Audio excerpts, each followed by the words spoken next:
Chers petits amis, bonjour. Vous avez sûrement déjà vu au printemps des multitudes de petits têtards gigoter dans tous les sens au bord d'une mare d'eau.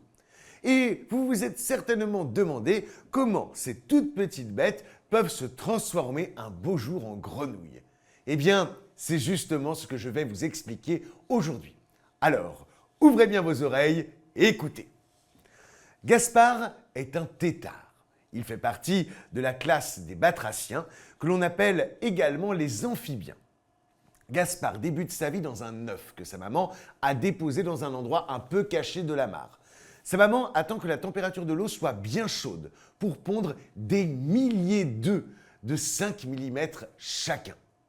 Elle pond environ 20 000 œufs qui ne sont pas encore fécondés. Ce sont les mâles qui, grâce à leur coassement, attirent les femelles à des kilomètres. Ils gonflent leur ventre, que l'on appelle le sac gulaire, et procèdent à leur chant nuptial. Les femelles, attirées par cette drôle de musique, se rapprochent d'eux et pondent leurs œufs. Le mâle va alors féconder les 20 000 œufs. Gaspard fait partie de cette multitude d'œufs. L'œuf, qui est vide au départ, va en quelques jours se remplir au centre d'un point noir. Ensuite, il va se transformer en une sorte de virgule. Au bout de 10 jours environ, l'éclosion a lieu et Gaspard sort de son œuf. Il est tout petit et très vite fatigué. Heureusement, sa petite ventouse qu'il possède sous son ventre va lui permettre de se poser sur des cailloux ou des plantes aquatiques. Sa toute petite queue va lui permettre de se déplacer dans l'eau et de partir à la découverte du monde aquatique. Que c'est beau, se dit-il. Il se faufile parmi les hautes herbes et croise un drôle de têtard.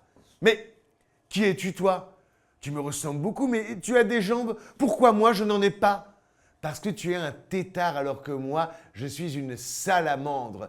Mais rassure-toi, bientôt, toi aussi, tu auras des jambes et tu deviendras une grenouille.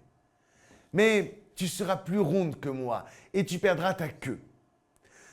Comme ça va être chouette d'être une grenouille, j'ai hâte de grandir, pense Gaspard. En attendant, fais attention à toi.